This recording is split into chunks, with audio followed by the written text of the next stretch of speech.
Okay, we are now starting the next relevant conversation. Welcome y'all to the next Unity relevant conversation, Love Across the Spectrum, an LGBT panel discussion. We are going to cover a lot of topics tonight in the first hour, and then we're going to switch over to an audience Q&A. But first, let's start by introducing our panelists. Please, when I call on you, introduce yourselves, tell the audience a little bit about you, your background, and how you identify.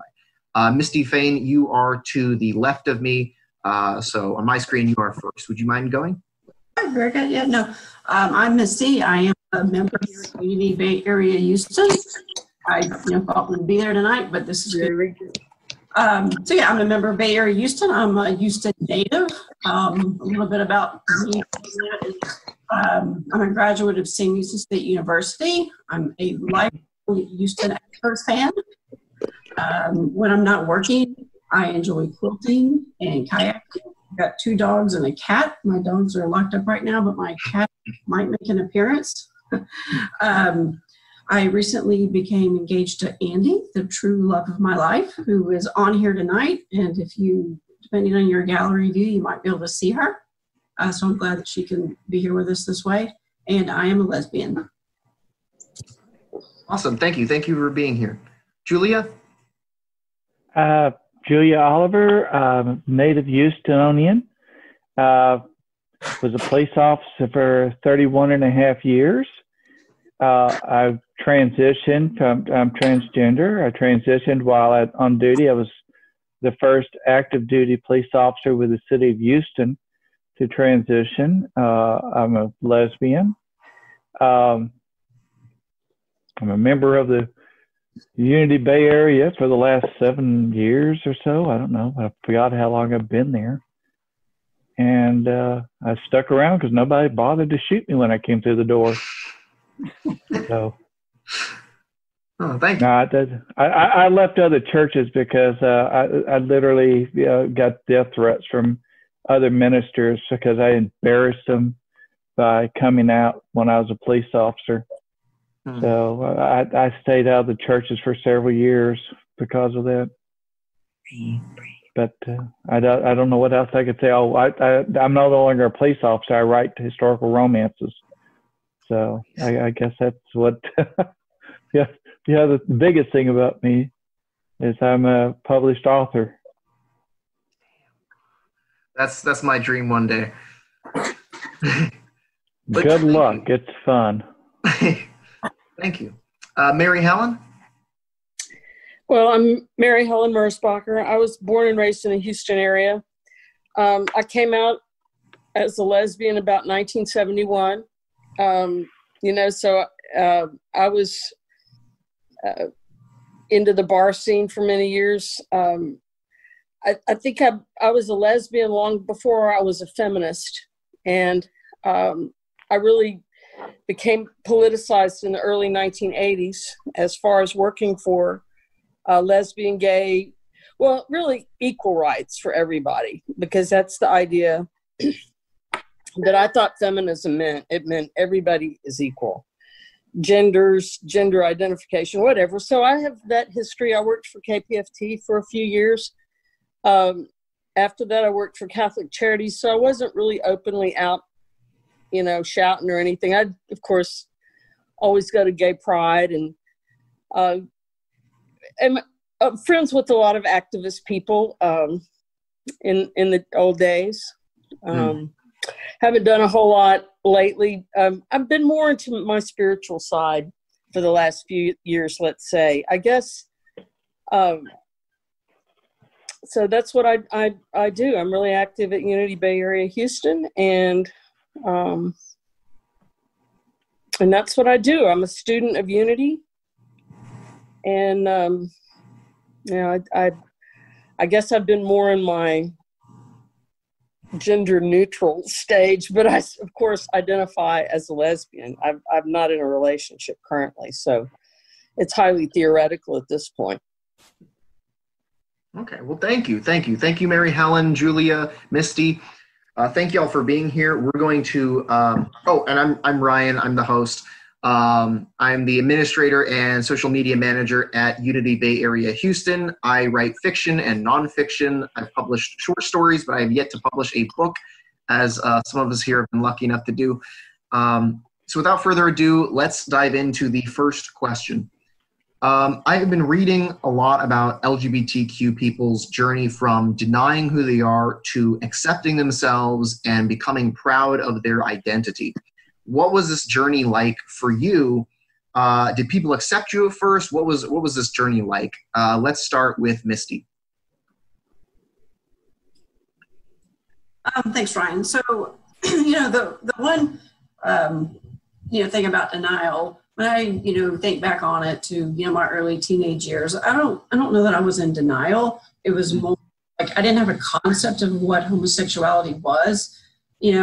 I can remember being about 12, 13 years old, that age, and I started to sense and know that something was a little bit different. I didn't have the same interests as my friends, and I just always felt that something was different, but it wasn't denial. It was just I had no concept of it. I wasn't really raised to think in those terms. So, I didn't know what it was. And as I got into high school, any feelings of maybe being a little different or awkward or certainly feeling a lot more. But, as a teenager in high school, I was busy with school and, I was on the swim team and I was very active with that. And I had a pretty good group of friends. So it just was always kind of, below the surface. It wasn't something, again, that I thought about or paid much attention to.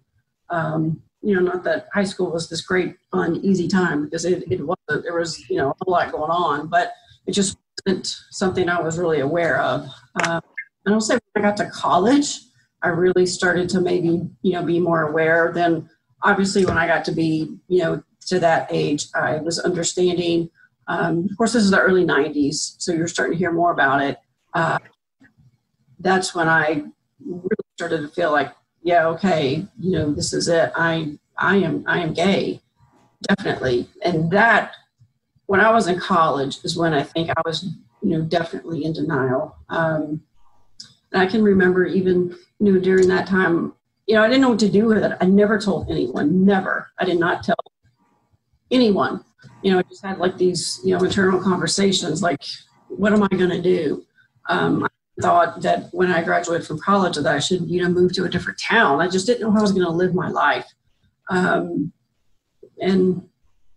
maybe we'll talk about this more later, but not too long after I graduated from college, I did come out. I came out to some friends and that went okay. I think, most of my friends really wondered what took me so long. It probably would have been more helpful if they had told me instead of me telling them, because I had figured out way before I did. And then, at home, at that point, I was still living at my parents' house. I did come out to my parents and to one of my brothers. It was hard with my parents. It was really hard. It hurt them, but not like in an angry way. I think it shocked them. They just didn't really know what to do with it. I can say they were disappointed, but not like disappointed in me. I think they were just disappointed in the fact. They were worried. They were very worried, as any parent would. And I'm saying this, I have no resentment, no anger, nothing like that. It was a journey I knew we would have to go on together. And it was hard. I mean, it's still hard. I mean, that was 25 years ago. And I think with my mom and dad, I'm still on that journey. But, I have a very good relationship with them. They love me and I love them. And I'm very grateful for them. And, so I think that's what I say about it right now. No, that's good. That's good. I have had a lot of support. I mean, I've had a ton of support in my life. So, and I'm extremely grateful for that. That's good. Julia? I guess my journey was a little bit stranger. I was, of course, raised in a very conservative, typical family from the 50s and 60s. I think, I've always known what my gender was. The people I was raised with, the man that raised me was a very violent, the kind of person that was very physically violent and abusive. Any show of femininity on my part was a good way to get killed, literally. And early on in my life, I learned to hide who I was because it was the only way I was going to survive. But my gender wasn't, the only issue with the family I grew up with. I was raised in a family with the man I'm talking about, who told me all my whole life I was not his child. And he actually left me on the side of the road once and told my mother that he never wanted to raise a little bastard anyway. So he drove off and left me at the side of the road. So gender wasn't the biggest issue with mine. It was just surviving for most of my life. But I always knew. I've never had any vision or view of myself as anything else but as a girl. But I learned to hide it, and I learned to deny it and to not have anything to do with it. I got married in high school. I'm also dyslexic, so I had issues with that too. So I was 2 years behind in school, and I got married and dropped out in high school. Married in high school and dropped out. And after the Air Force, I joined the police department. During this time, I was questioning and dealing with, and I had, like what Miss said, I had never heard the term transgender. I'm not even sure in those days it existed because they were still using antiquated terms for it. Mm-hmm. But there were starting to be comments, and you heard about some of the people that did it years before. But then several years into my career, I was involved in a violent shooting in which I almost died. And as a result of that shooting, after I came out of it, I started wanting to explore who I was. I didn't care anymore. I needed to find some way of finding out who I was. And that started the journey for me that took many, many, many years after that, because I was married with 5 children at the time. Mm. So I tried to come out to my ex-wife, and that didn't go well. So I lied about it and hid it again, and it went on for a while. But as she and the others pointed out repeatedly, they were constantly correcting me for acting like a girl. Mm. So I got very good at hiding who I was. And I used to describe when I went to therapy, finally found somebody to go to after years of trying to find somebody. I had always referred to what went on with me as the internal war between the person everybody else wanted me to be and what the physical was and what I felt. The time when I made the decision to transition, the war ended. As far as the battles that I fought over who and what I was, and my coming out wasn't actually my choice. My ex-wife blackmailed me, or tried to blackmail me. And rather than pay the $10,000, I told my captain, and then it started leaking out from there. So it came out in the media. So for those who were around in those days, I remember my name and my face was splattered all over the bloody news worldwide. So the HPD officer who was having a sex change is how they described it. So that was mine. I have not been fortunate with family and friends. I've lost almost everybody that I was my family. I've lost my kids. I've lost my grandkids. I have a sister who both talked to me, but she can't do it around the other family members because they don't approve. She has one daughter. She has three daughters, but one of her daughters is accepting. The other two won't allow my name spoken in her in their presence. So my journey hasn't been as easy as some people I know. I've got my best friend. Her whole family has accepted her for the most part. So, but I've always known and I tell this, and I used to talk about, they do public speaking all the time about this. The day after I returned, or the day I returned to work after all this hit the news, I remember sitting down and talking to a number of the ladies who worked in the office at the station I was at. And for the very first time in my life, I was comfortable in a conversation with another human being. Up until then, and none of y'all have ever known me in the past, I would not have done this. I would not talk in public. I worked for 20-something years in the police department, and people didn't know what color my eyes were because I would never look up. And I finally was comfortable with who I was. So that was the journey that started with me, or to get me to where I am. And that's been, Lord, that's been a long time ago now. This all happened in 2005. So it's been a day or two. Yeah. Well, it sounds like you've gone through quite the journey, even though it wasn't, easy to get there. And I'm sorry to hear about your family. I mean, if it's any consolation, we all love you. We're all here for you. The family I have are those who have chosen to be a part of me. I will always hope and pray for my family and my kids to come back into my life.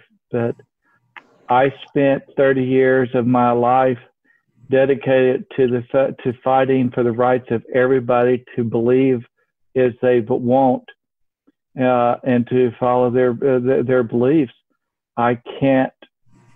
It's against what I believe in to be bitter towards my children for choosing a different path. I don't agree with them, but I try very hard not to be bitter about it. Okay.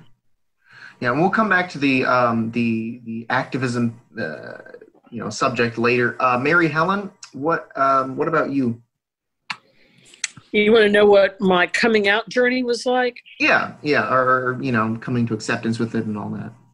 Okay, well, when I first was discovering that I liked women rather than men as far as partners, and mostly for company too. I was about a senior in high school. When all the other girls were liking boys, I was liking those girls. And so that all I knew was that I liked girls. I really didn't know what that meant or anything. And so I was, and at the time I was really involved in the bar culture, because that was really the only thing there was to do for lesbians. I mean, there just wasn't a lot, you just went to the bars. And so I drank a lot, and I don't think my behavior was so very good. I did a lot of things drinking that I would never think of doing, but those were the times, that was the early 70s. I graduated high school in 1971. So that gives you an idea of when we're talking about it. My first college roommate, when I first got to college, she left because I was gay. Because as soon as I got to college, I was like, wow, okay, I'm gay. That's what the deal is. These people are, the first girl I had this outwardly crush on sort of looked like Elvis Presley. So at the time, the roles were very butch femme, okay, in the lesbian culture. It was very much a bar scene, because that's the only place you could really be out. And it wasn't even all that safe to be out there. But it was much safer than trying to be at a school dance or anything that was anything public. anyway, or any kind of straight bar, God forbid. And so anyway, I went along doing that till the early 80s when I went through a process called feminist consciousness raising. And that was a thing where women got together to learn about oppression. So when we learned about oppression, we also, of lesbians and gays, and we learned about oppression, Black and, you know, everybody. You know, we learned about racial, sexual, and at the time, it was really unusual for trans people, but there were trans people really leading the way in those days. But anyway, it was hard to be out. I became a feminist and really got involved with a very political lesbian community in Houston. Okay, we that was what we did. We did politics. We did NOW meetings. We did escorts at abortion clinics. We did, you know, that's what we did. We went, First Unitarian Church was a big thing for us. They had a big women's group that brought professional women, strong women from all over the country and, you know, the region to talk to us. And I mean, we learned a lot of things about being, because prior to this, and I mention it's so important because my attitude toward women, although I was one, my attitude was very much a reflection of male sexuality. My view of women was mostly that they were either nice, in which case they were, you know, babes, or they were not nice and didn't like me, in which case they were bitches. So it was sort of the way men saw women.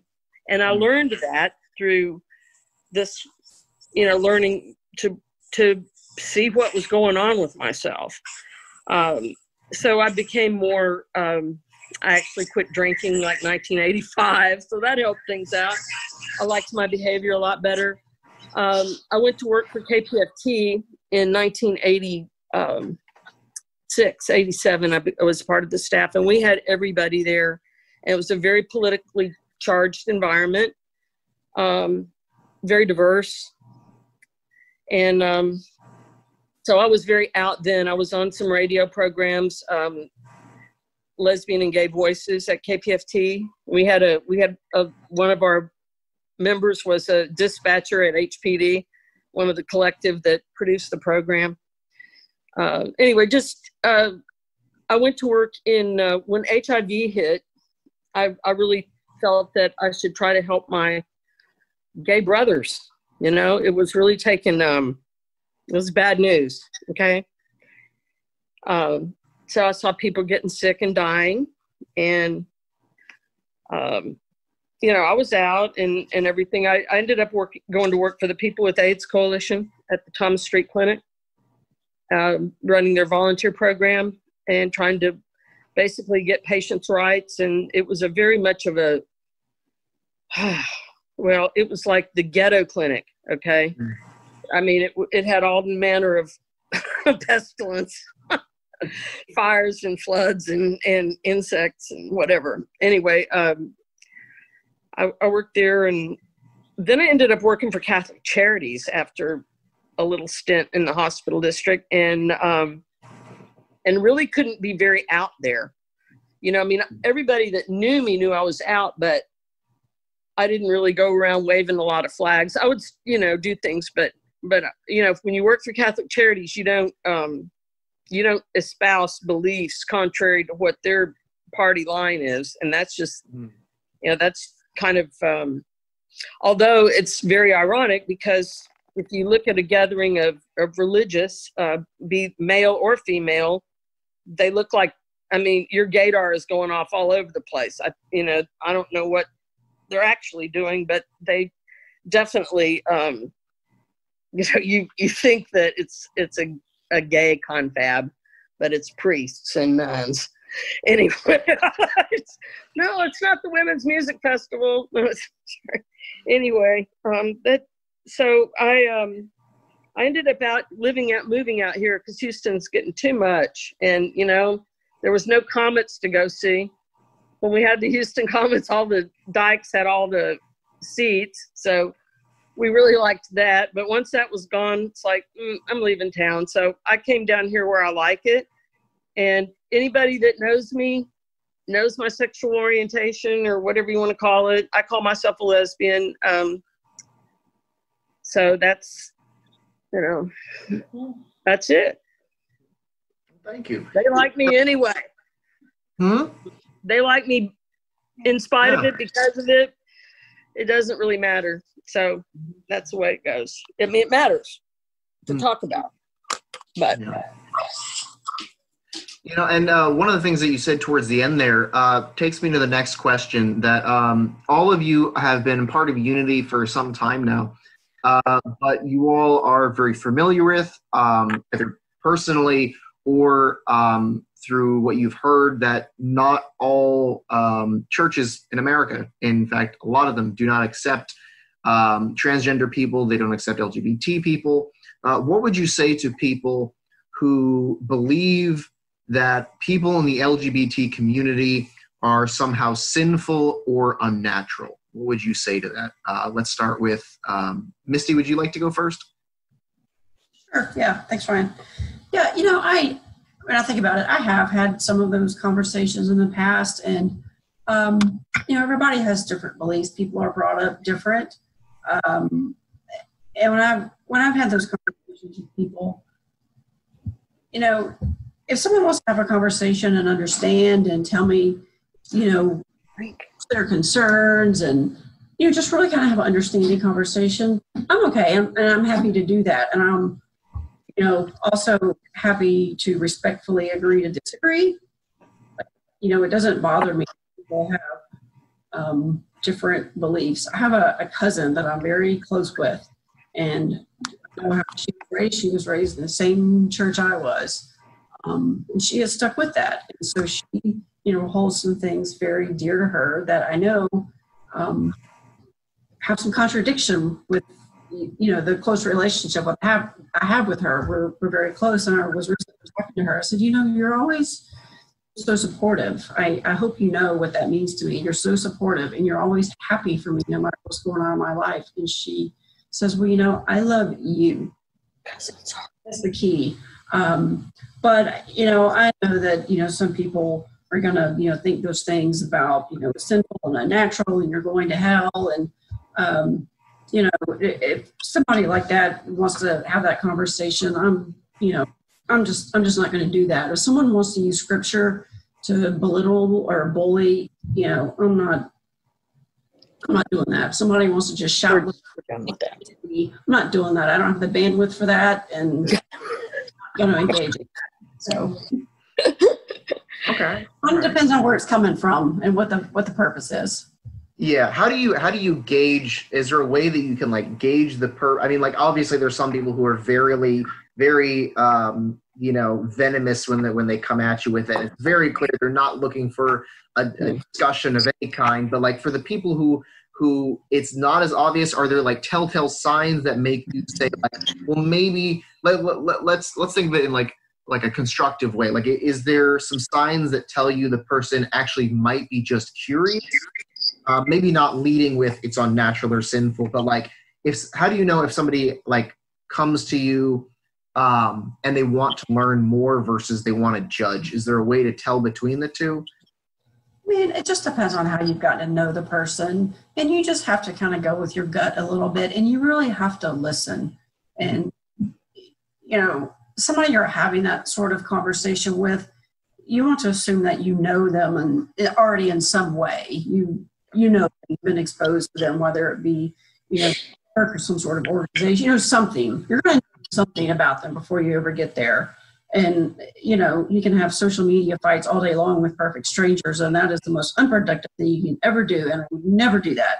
So, but, face-to-face, real-life conversations, you have to gauge it by how you know the person, know about that person, and then what they know about you. So yeah, it's every time it's going to be different. All right, thank you, Julie. what would you say to people who believe that LGBT folks are sinful or unnatural?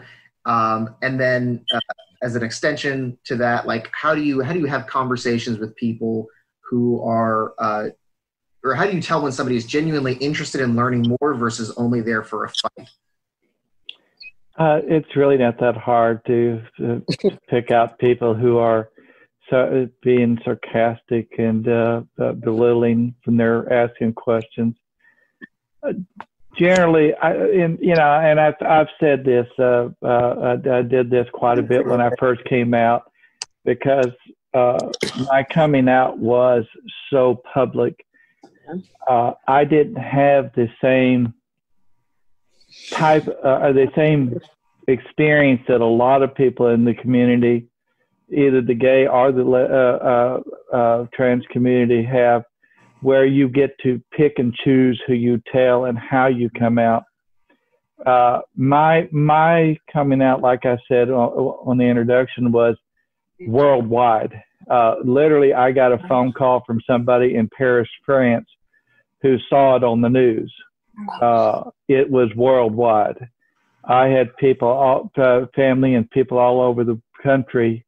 That's how my family found out. I knew the story was coming out, and I tried to make quick phone calls to a couple of a brother and a sister and one of my kids before it hit the news, but they were not accepting. They did not get the chance, and it was incredibly public. So I deal with people about religion. Most of my life, I have been told love the person, hate the sin, and was told that my feelings, the way I felt inside, was a sin, and I've struggled with that for most of my life. I never felt that way. I always had a very close relationship with God, a personal relationship with God, and I didn't think I was a sin. And it was always confusing that so many people in the Christian churches would condemn me for the way God made me.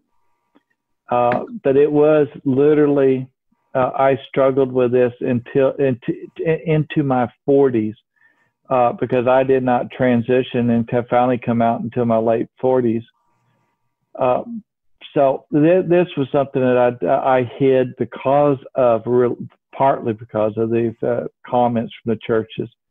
After coming out, I would literally get stopped on the street by complete strangers and handed Bibles and then handed tracts on homosexuality and on saving me and having people pray for me.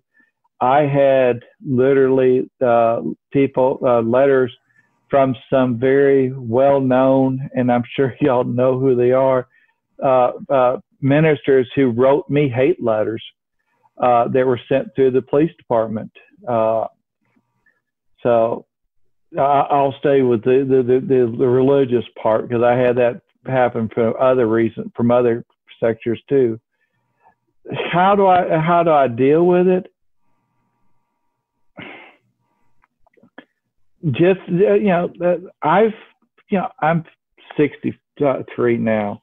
At the time, I would simply tell them, I was 50 years old. I have felt this way my entire life. It's the way God made me. And, they would, the comment that I would constantly get was, God doesn't make mistakes. And my response was, you're right. I'm not a mistake.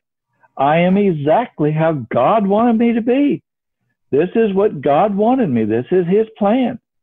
But they figure that if you're gay, if you're trans, if you're not the way they believe. And my family, my ex and my kids have said the same thing. I'm going against God's law and against His teachings, which is ironic to me because they don't go to church. They're not religious people. They don't even bother with it unless it's to beat someone over the head with their Bible.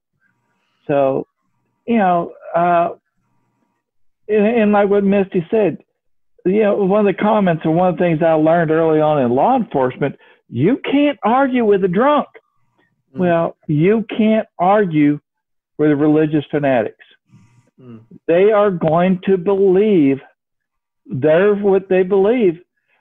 I don't care how much evidence that you can stack on top of it.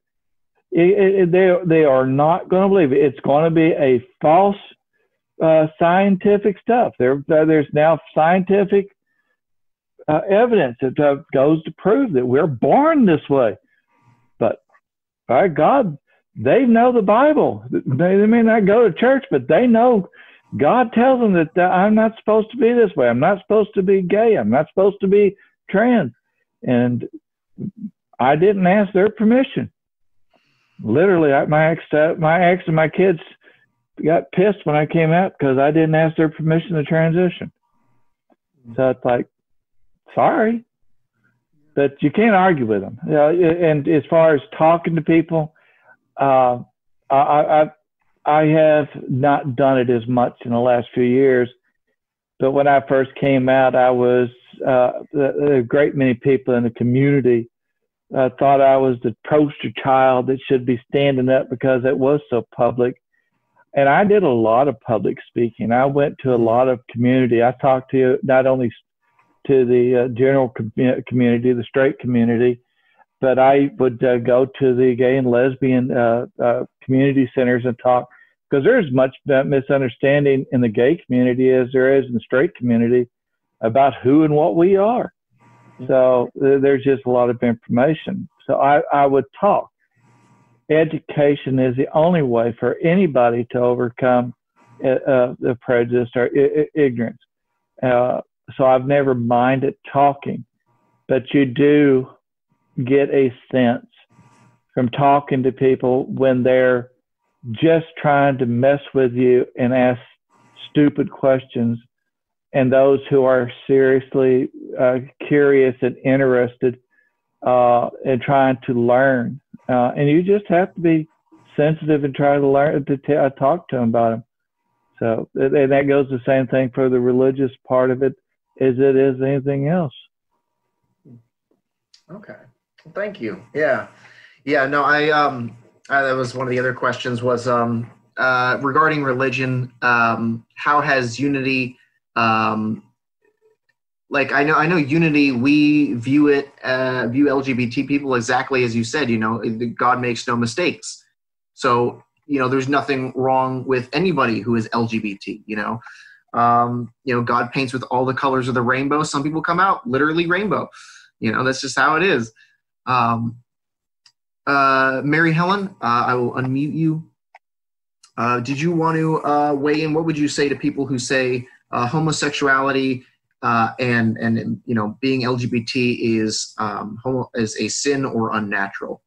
Yeah, well, I'm kind of leaning more nowadays into the groove of really not carrying a lot of conversations. If someone came at me with that sort of loaded opinion, we would have to tone it down a little bit if it was going to be a conversation. And so I'm not willing to get beat over the head with the Bible anymore. And if they want to quote me chapter and verse of whatever is they think is anti-gay in the Bible, then we can have another reinterpretation of all of that.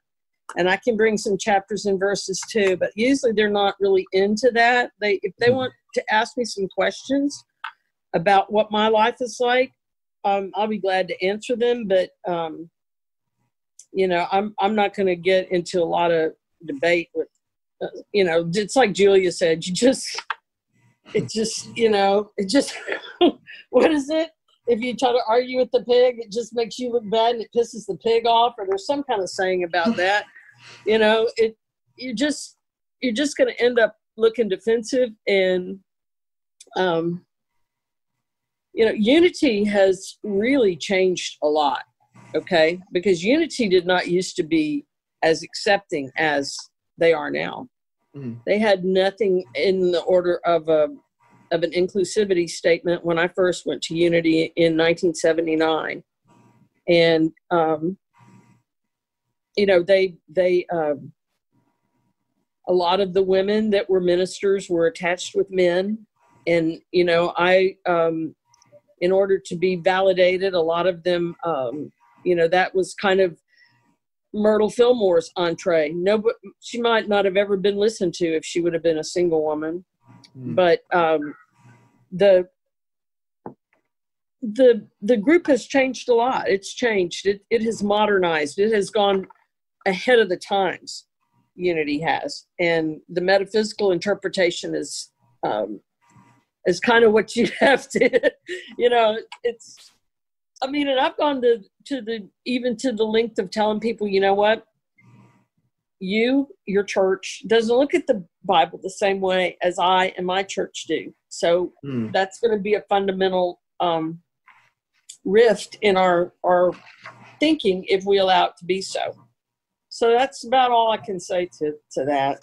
Just, yeah, I'm not gonna. I used to would say, if I'm not sleeping with them and they're not paying my bills, then, you know, I don't really care what they think. And sometimes I would tell them that to their face. Okay, thank you. The next question involves misconceptions about people of your respective identities. So, you know, because there are a lot of people who, you know, some of them are the, you know, drunk people, the pigs, so to speak, who don't understand. They're not looking to understand. They're just looking for an argument. But then there are those people who genuinely have grown up with misconceptions that have, you know, they've been taught misconceptions, or they just don't really know what's true. So what are some of the most common misconceptions you guys have heard about your respective identities that you want to clear up for people who are curious? Who wants to start? Misty, do you want to go first? I know I keep calling on you, but if you don't want to go first, you know, or you want more time to think about it, just let me know. No, I like order. That's good. Okay. No, a common misconception, I mean, golly, there can be so many, you know. Some of them have gone away, but I mean, for me, you know, and I can only, you know, speak to certain things, but for me, the main thing is that it is not a choice. It is not a choice. I can tell you a 12-year-old or a 13-year-old who's just starting puberty and starting to have crushes. That's not a choice. You know, it's absolutely not a choice. And, you know, there's just all kinds of things you hear if you read enough. And, you know, I should probably quit watching the news and things like that. But, you know, there's not some great, you know, gay agenda to recruit people's children. And, I mean, it just doesn't happen. You know, we're not trying to recruit young people to be gay. It's not going on. You know, and specifically for, you know, lesbians, I'm a lesbian, but I'm not a man hater. I don't hate men. I think that's one. You know, I'm not a man hater, but, you know, the big thing for me is, you know, I'm no different than anybody else. I want the, you know, same things. You hear a lot about alternative lifestyle. Well, you know, my life is an alternative. I'm living the life that was meant for me. I'm living my best life, and that's not an alternative to anything. You know, I want all the same things: good health, financial security. I want to be a good partner, a good daughter, sister, friend. You know, good citizen. That's, you know, that's all I want. I don't. You know, I'm not trying to change anybody's. I'm not trying to change anybody's life.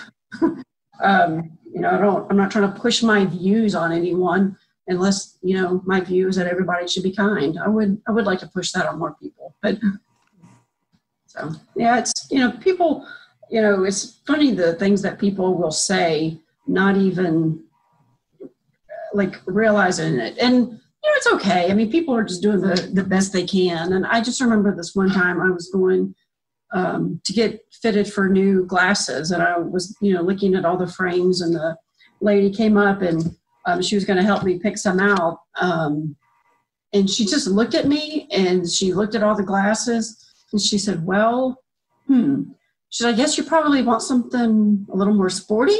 Yeah. Like, okay, sure. Yeah. So those are the big things for me. Yeah, yeah. That was very, very almost subtle on that lady's part. Yeah, and like I'll be real quick, but Yeah, go ahead. I don't know. I used to work with somebody, and it's kind of a long story, but we found out like we were from kind of the same neighborhood. We grew up in the same area, same high school, and this lady was trying to ask me, did I like know her friend's aunt or something? Because we'd have been about the same age, and I said no, I don't think so. She goes, oh, I thought you might know her. She played softball. I didn't play softball. Yeah, no, I didn't know. Requirement. Everybody knows that. Yeah. I was like, no. Oh man. Okay. Anyway. Thank you. Julia, misconceptions. About being gay or about being trans? Trans. Well, and like I alluded to a few minutes ago, one of the things I discovered in talking to both the gay community and the straight community is there are enormous misconceptions and about who and what we are and why we do this.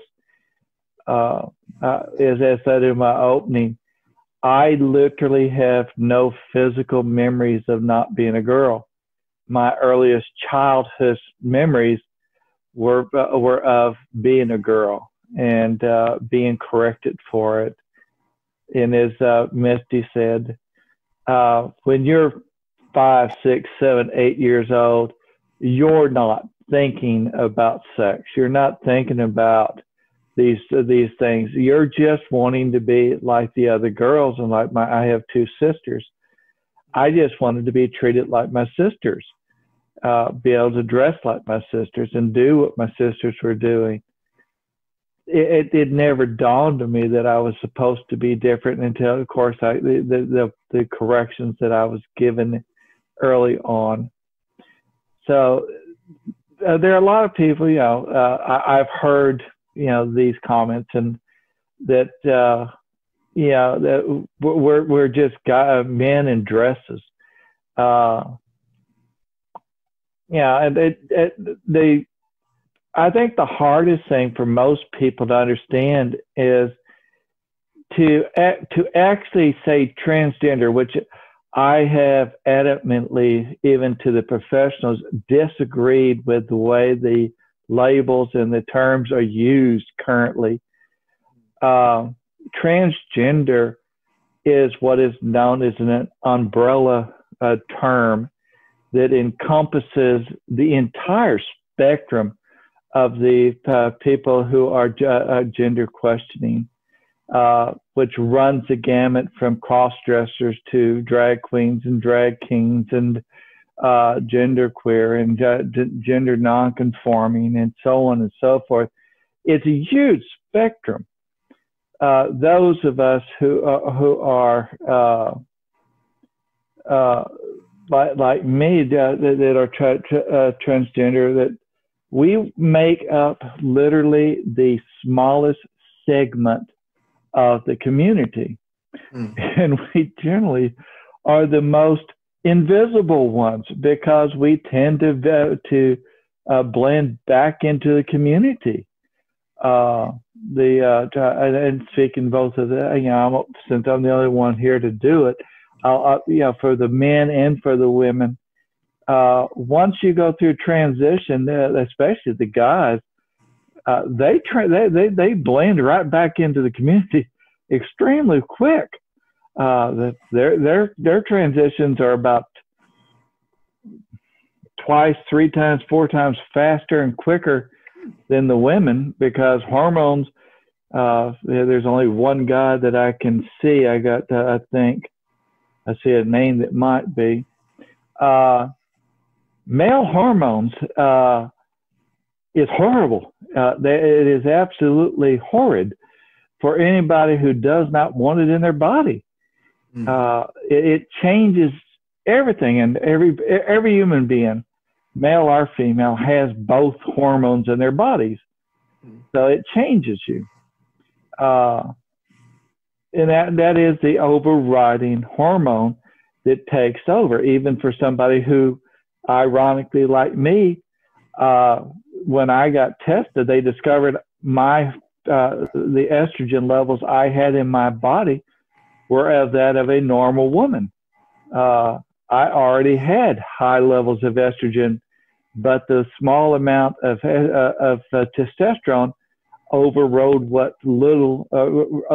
that in my body, and that's, I got stuck the other way around. But like I said, the misconceptions range because what most people see are the visible members of the community who are, you have heterosexual men who like to dress in women's clothes for sexual pleasure or some other kind of gratification. That's the definition of the cross-dresser. You have drag queens who do it for entertainment purposes and other reasons. So, but those are the most visible. So, for both the straight and the gay community, it's very easy to look at one of us or think about one of us and say, well, you're just a guy in a dress, or you're just a woman trying to pretend to be a guy for the guy's side of it. So there's a lot of misunderstanding, and there's a lot of mistrust, and the idea of trying to understand this, except for somebody who is asexual, who does not actually have a sexual preference and is not attracted to anyone. Every person who has an attraction to another human being can understand the concept of sexual identity, of being attracted to another human being, because you all have an experience of feeling an attraction to another person, whether it is of the same gender or of a different. So to talk about sexual preferences and how I feel I'm gay or I'm straight or I'm a lesbian or I'm not, or even bisexual, you have what is known as a baseline understanding of where everybody is talking about. But unless you have dealt with gender, which is a different part of the brain, most people, when you ask them, when did you decide to be a girl or a boy, they look at you and go, I've always known.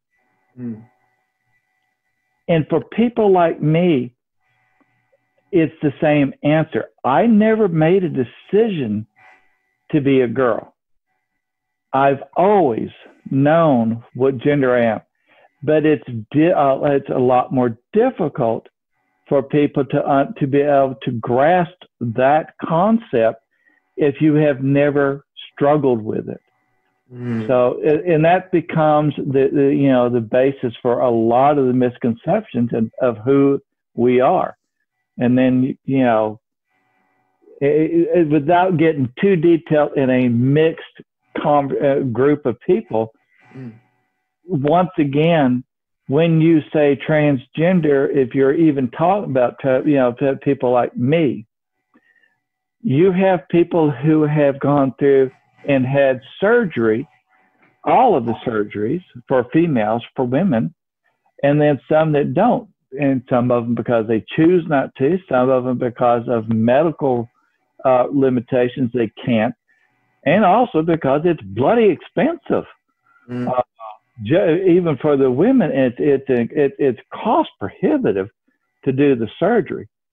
So you have that misconception of why did you not, or why did you have, aren't you having surgery?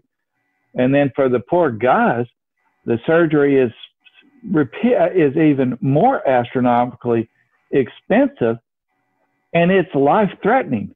It is not as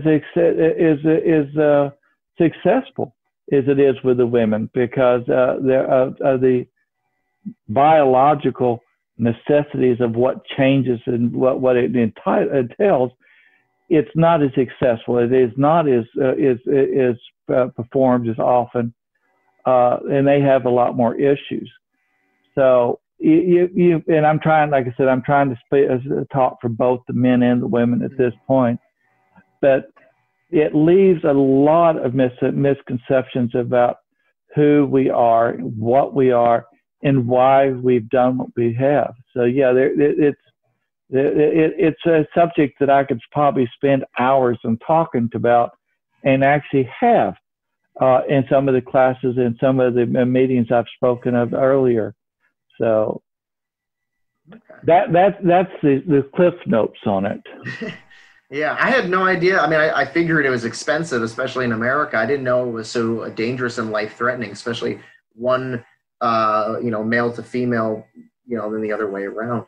Well, for the male to female, the surgery is it has been perfected over years and years. It is a lot easier to do. I keep looking at the faces, and I'm hesitant to make blunt comments that are medical in a group, but I have to tell a doctor, most doctors, because up to a certain point, you can't tell the difference with me. But for the guys, unfortunately, because of the physical anatomy of the human body, creating the part that needs to be attached is very dangerous, and it is not always successful, and it can be life-threatening if it fails.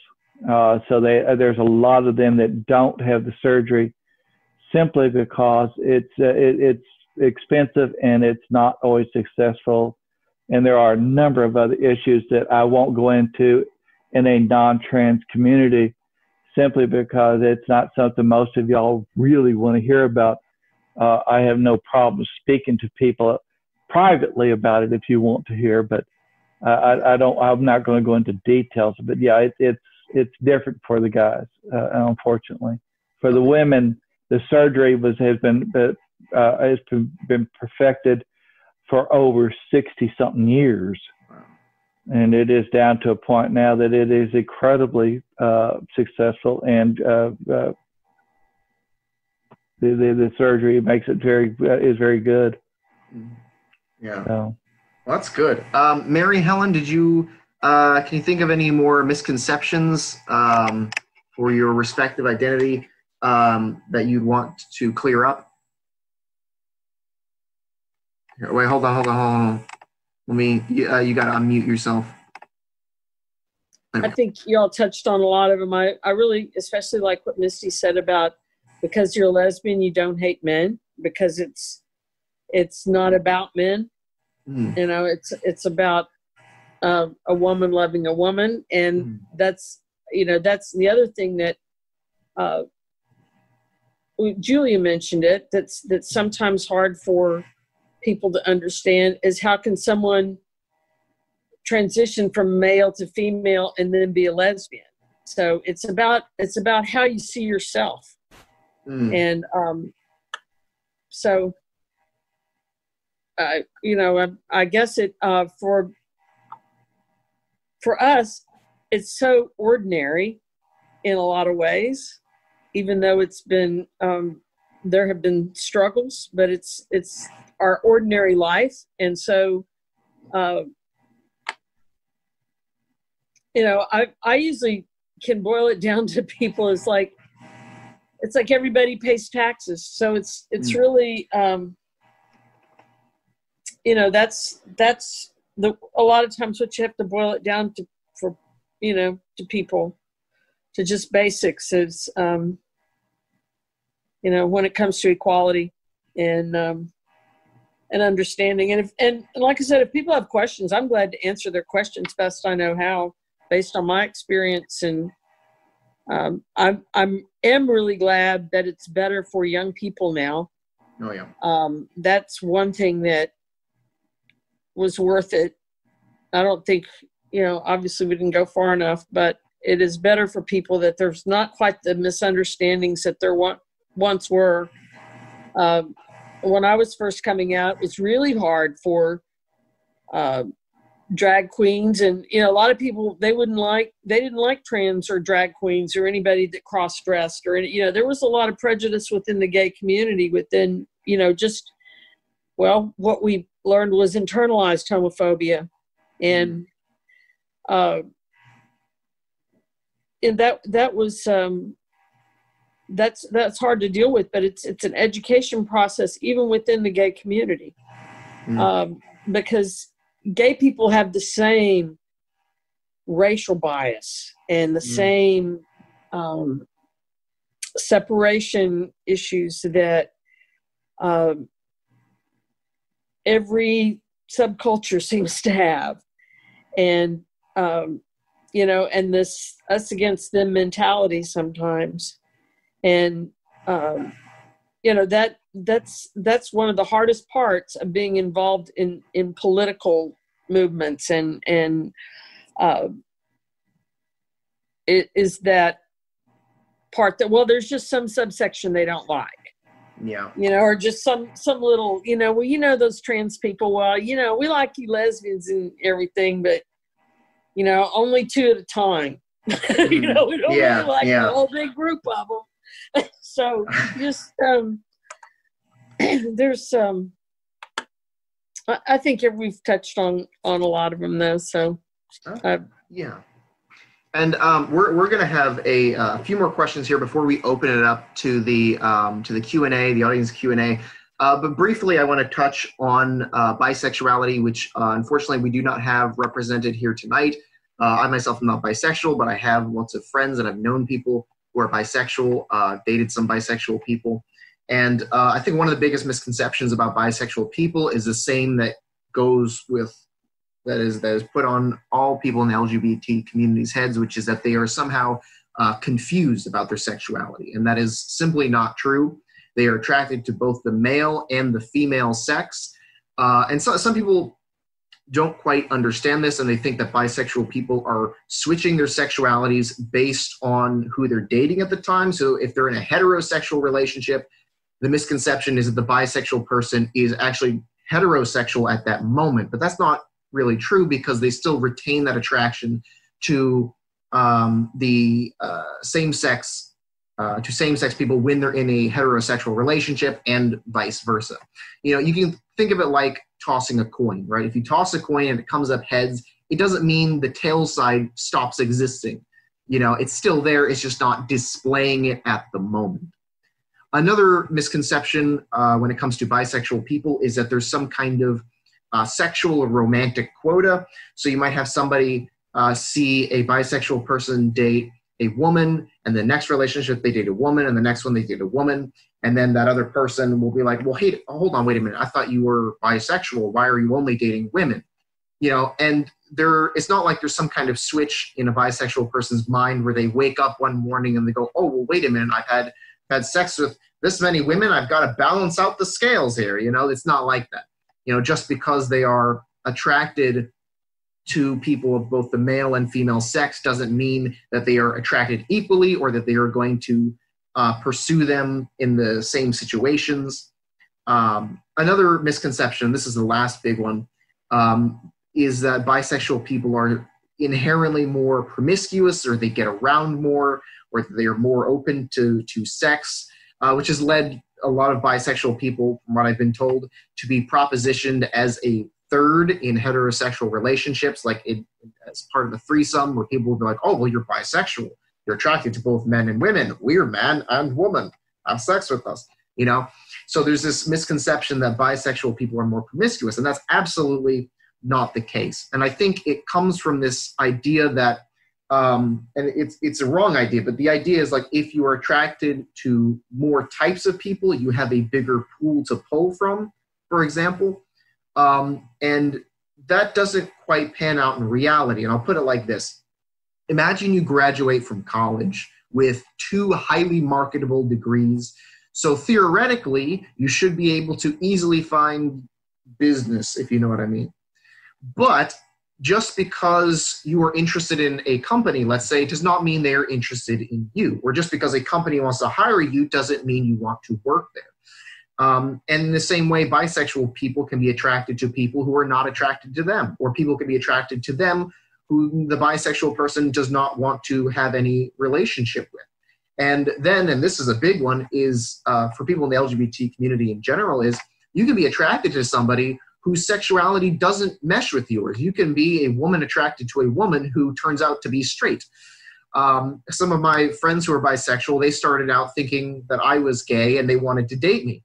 And it was only after they figured out that it couldn't happen just because of how our sexualities were that we became friends instead. So those are some of the biggest misconceptions around bisexuality. I also want to touch on pansexuality, which is not the same thing as bisexuality. So bisexuality is when you're attracted to both the male and female sex, and the physical form plays a key role in that.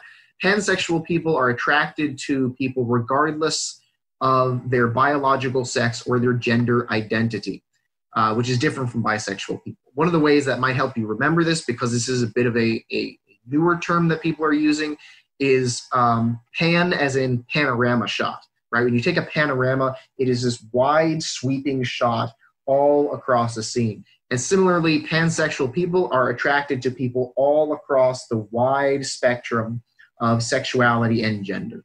So I hope that clears that up. Now moving into the next question. Things have changed a lot over the years, and in fact, in high school, when I had graduated high school not that many years ago, gay marriage was still, illegal on the federal level. It wasn't until in 2015 that the Supreme Court passed a law essentially striking any gay marriage bans nationwide. So it's very recent, 5 years ago, but there's still a lot of discrimination. So what do you guys believe are some of the next big steps that we can take, let's just say as America, as a country, to continue promoting inclusivity and equal rights for LGBT people? And what is the best way to get there? Like a dialogue, for example. I mean, we're going through, you look at the news, there's a lot of turbulence with equal rights and civil rights. Like what do you think is the best method for achieving the equality that you hope to be achieved in the next, let's say 10 years?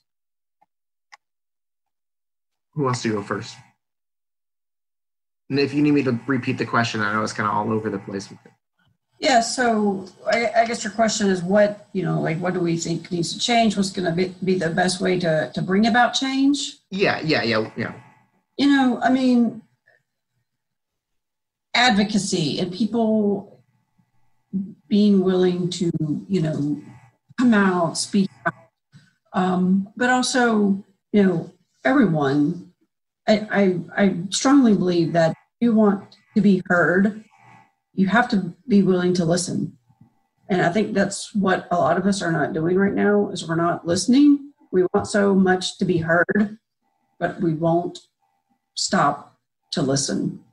And I think that's really holding, a lot of us back. A lot of things have changed.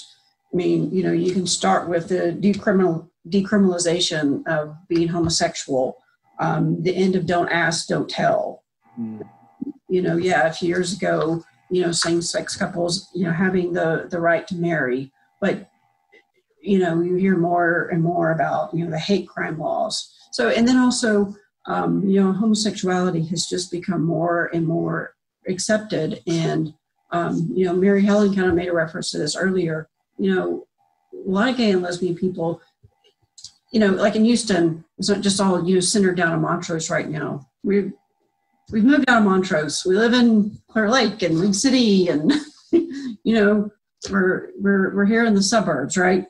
It's just become so much more accepted and commonplace, and right, rock stars are gay. We find out, Freddie Mercury, Elton John, Melissa Etheridge was real popular on the radio, and people are on TV, every day with Anderson Cooper, Ellen DeGeneres, or Gilbert.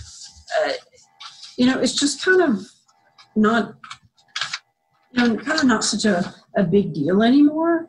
But I think a part of what led to that, when I think back, just, I call it, my time, right, since I've, kind of been out, in the late 90s, I think in America, our collective consciousness, when, we all heard the story of Matthew Shepard.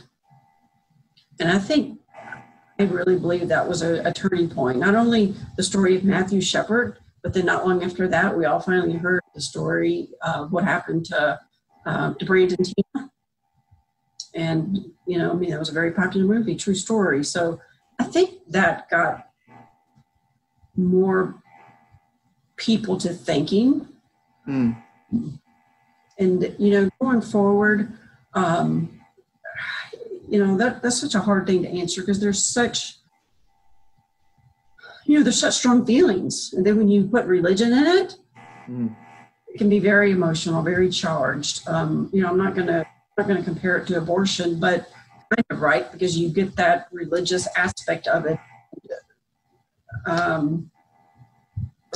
So, what happened, just this last week with the Supreme Court and the ruling about, employee rights and equal employment opportunity, that was a big step. I think really kind of the next big step is it's HR 2402. It's, this last congressional session, it was introduced and sent down to committee, but it's about fair housing. Right now, I could, be denied housing because I'm homosexual. That doesn't really, that's not protected right now. So, I don't know that I've answered the question, but. No. I mean, you definitely added something interesting to it. I think you're right. I think also that a lot of the, some of the legislation that is really harmful is not very obvious. I don't see Wendy here tonight, but I know she mentioned there is a bill that is up for voting right now currently, I believe in our area, like the League City-ish, Harris, Galveston County area, that if passed will prevent LGBT people from adopting. And it is just kind of this sneaky little thing. And it's on the ballot right now, apparently. So I wanted to make sure I bring that up too, because a lot of this, we often hear about the really big cases and the cases that get big media attention, especially on the federal level. But we don't always hear about some of the cases that build precedent on the local level for certain kinds of discrimination. Yeah, you really have to completely educate yourself. The thing about adoption, it is legal in the state of Texas for same-sex couples to adopt. But because of religious freedom, there are some private organizations that can do that. So it kind of depends on the organization. Someone might be trying to go through. But really, I just, I advocate to everyone to educate yourself more than the headline. If you're talking about a new below the fold, you'd really be surprised what you learn, what you find out. Question the candidates. I mean, personally, there's a lot of views I have that are a little more conservative, and so I find it troubling when I'm looking at a candidate and I'm reading through the issues. I'm like, yep, I like that, I like that, I like that, and then all of a sudden we get to something and it doesn't sit with me. So I do encourage everyone, to learn who the candidates are, to understand and to contact them. They'll call you back. They'll email you. Someone will call you. Question them. I did it this week.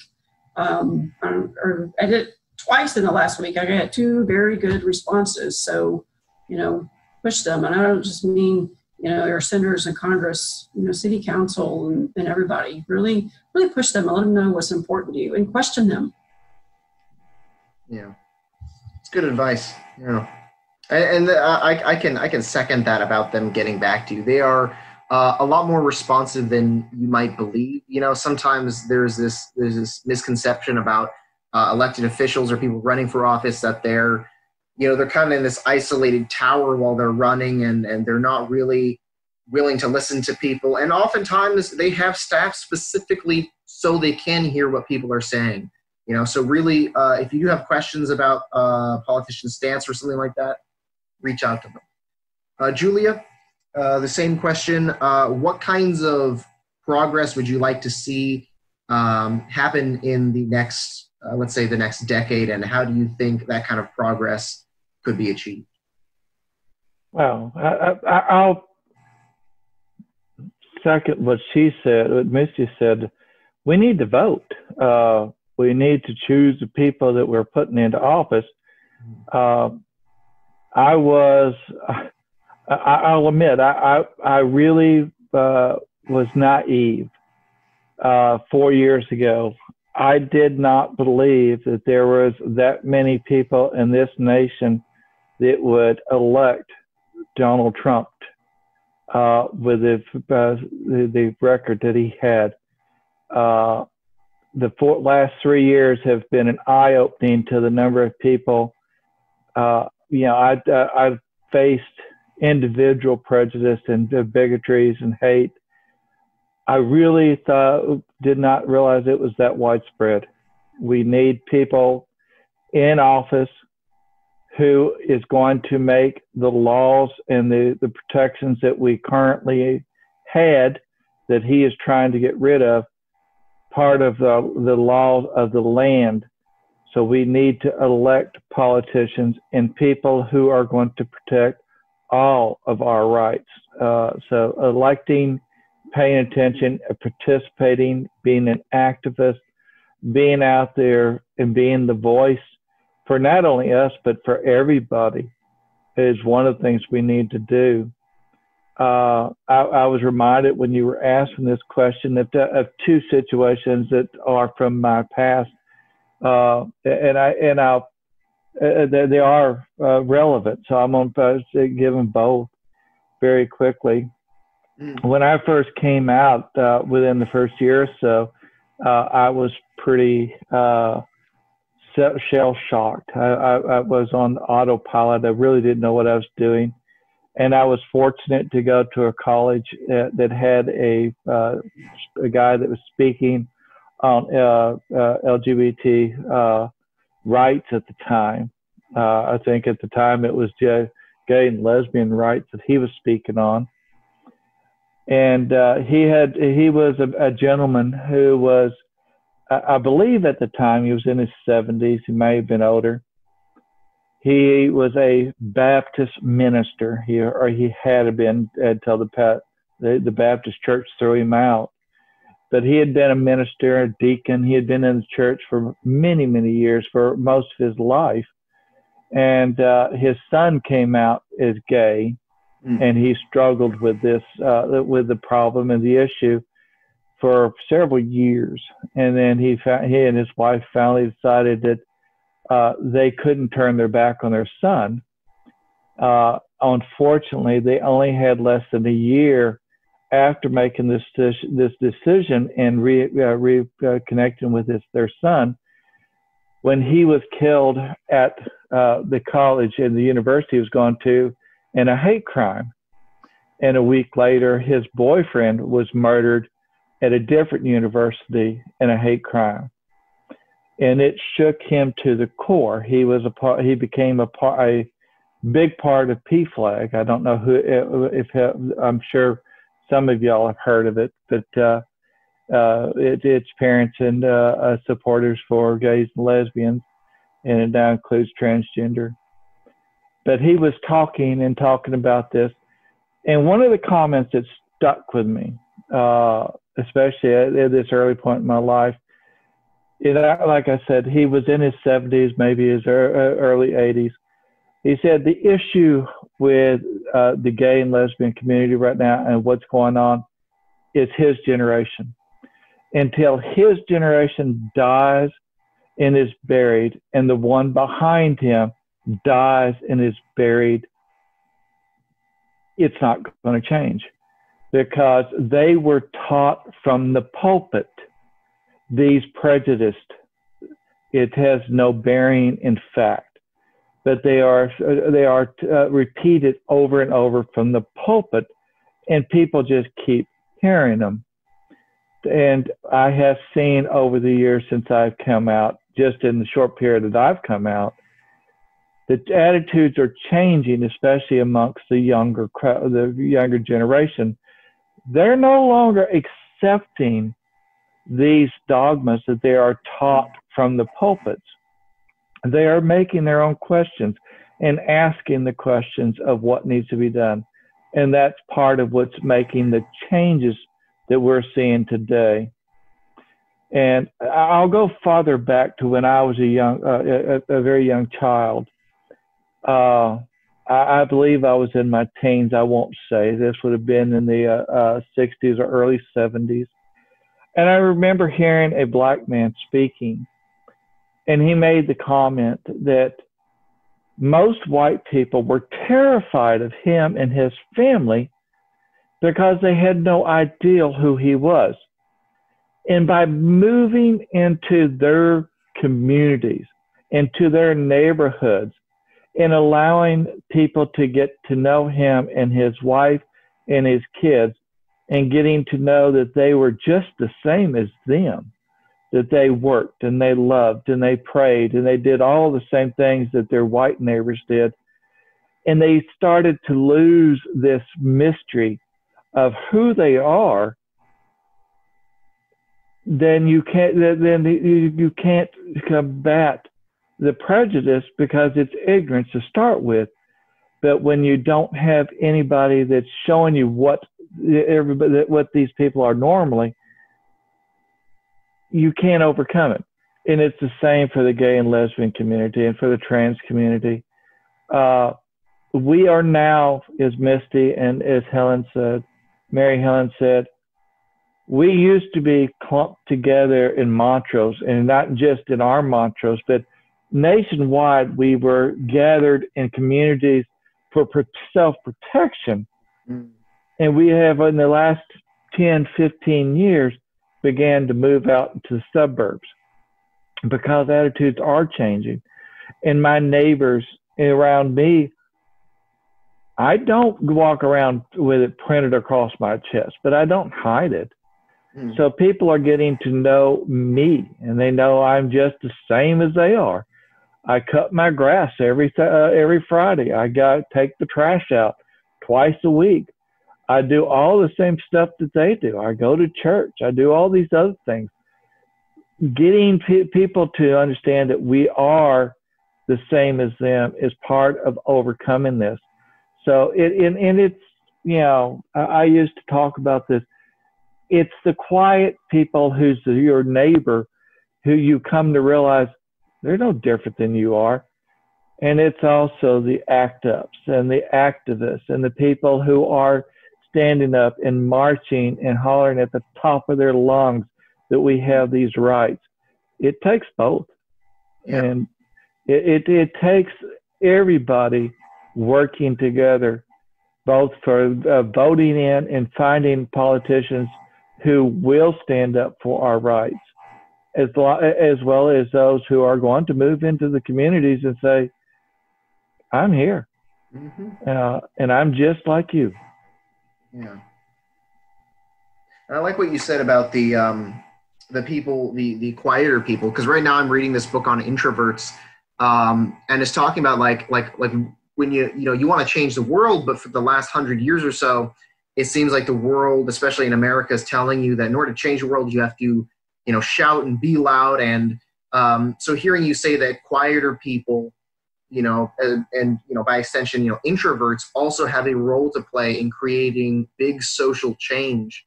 I think that's really important to hear. Thank you. Mary Helen, same question.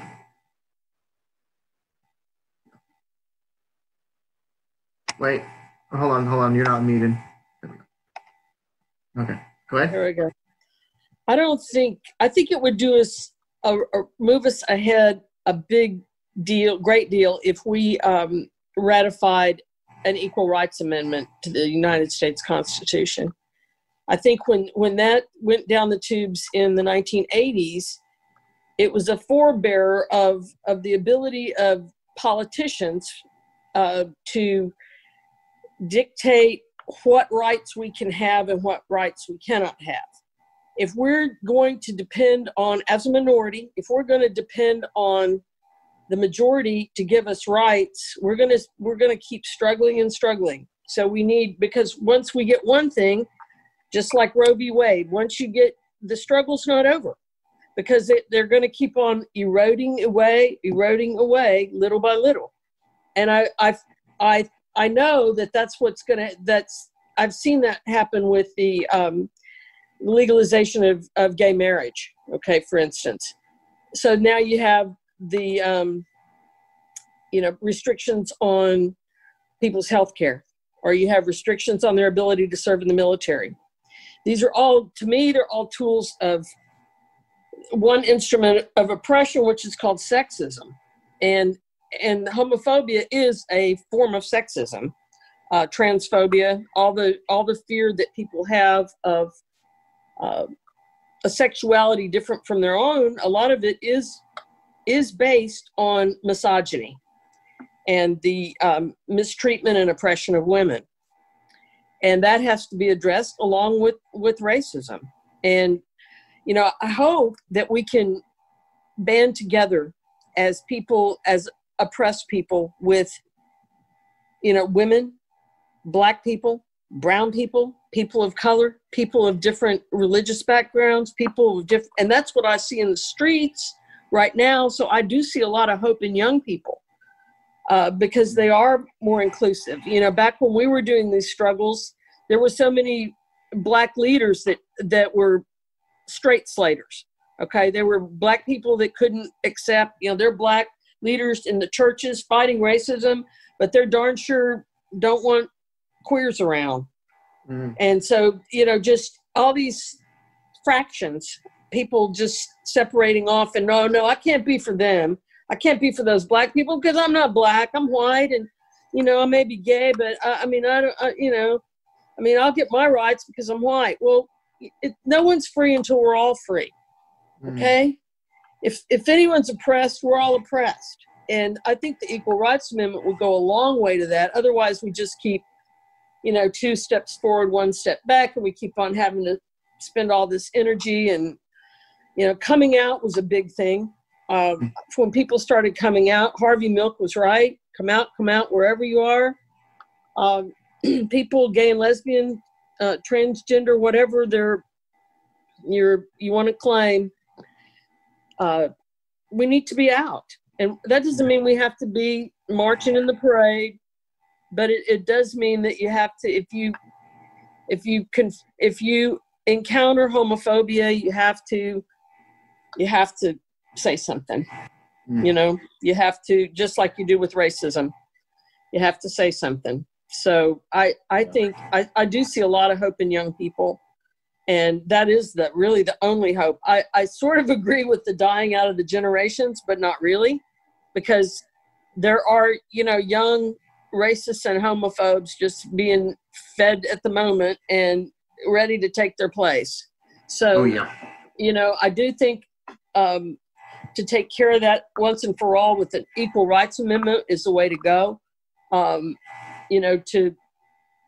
That's just my thought after watching so many years and struggling so much with women's rights, and it's still like, I don't know, women make 70 cents per dollar for men. So, there's still this huge disparity, and it's just like with racism, there's still this white privilege and this heterosexual privilege, and people aren't so aware of that. But I take great solace in the social movements that we're having now, and the inclusion that they seem to have. When I hear Al Sharpton mention lesbian and gay people marching, gay and straight marching together, then Black and white, gay and straight, Christian, Jew, Muslim, when you hear that, and that's the rhetoric that's coming out now, and so many of the Black leaders are recognizing that we're all in this together. We can't fraction off. Mm-hmm. So anyway, that's just my soapbox, and I hope we'll move in that direction. I'm not sure people have that awareness very much, but I hope it becomes more common and mentioned, because it went down the tubes in 1983 and we haven't heard from it since. Yeah, well, barely. We heard from it just now from you. That's generating awareness, So. Yep. Wake up and smell the chorizo. We are going to go into the audience Q&A portion. If you have a question, please raise your hand either by, the digital mechanism that Zoom has, or by raising your hand. Does anybody have a question? Jean, saw your hand go up. Let me see. I had a question for Julia. She was saying that when her kids and family got really angry with her for not discussing having her sex change operation, would they have ever given you permission to do that? So what would have been the purpose of you asking? It is the same argument that they use with the Bible. It has no logical reasoning behind it. They would have never consented. My ex, the boys at least, most of the boys, and I should make one correction. My youngest son here recently has actually started communicating with me on Facebook. He won't do it in person. He keeps saying that we're going to get together, but he hasn't. But no, it's an excuse. They wouldn't have, as long as I made any decision that was not in line with what they felt I should do, they were not going to approve. The older boys and my ex, their biggest complaint was that I embarrassed them and made it harder for them, because their bosses and their friends and their spouses' families, now I embarrassed them, and it made it harder for them. Which I will tell you, I was rather surprised. I have very strong-minded, very intelligent children that were not raised with racism and prejudice and bigotry. Mm-hmm. All 5 of my children had gay friends when I came out at the time. My daughter actually had a transgender friend. The saddest part about when I came out was within a year, they all dropped their gay and lesbian friends and had nothing to do with them because of me. So I don't know if they've picked that back up. I think my youngest son may have, because while he was in school, he accepted my friend. He actually sent me the friend request for Facebook. And in looking at his other friends on Facebook, what I discovered were a number of LGBT friends. So he was the most violent and vocally opposed when I first came out, because he was the youngest. And the irony is that he has been the one who has gone through the change and is now willing to speak up for me and to talk stuff. Oh, I think I'm fixing to lose this computer because I forgot to plug it in. It's plugged in so I get power. There we go. I got power again. No, I don't think it would have made a difference. It was just, it's an excuse. It's the same excuse that people use for the Bible to beat you over the head with it. There is no basis. There's no logical basis behind it. It's just something to throw in your face. Thank you. Anyone else?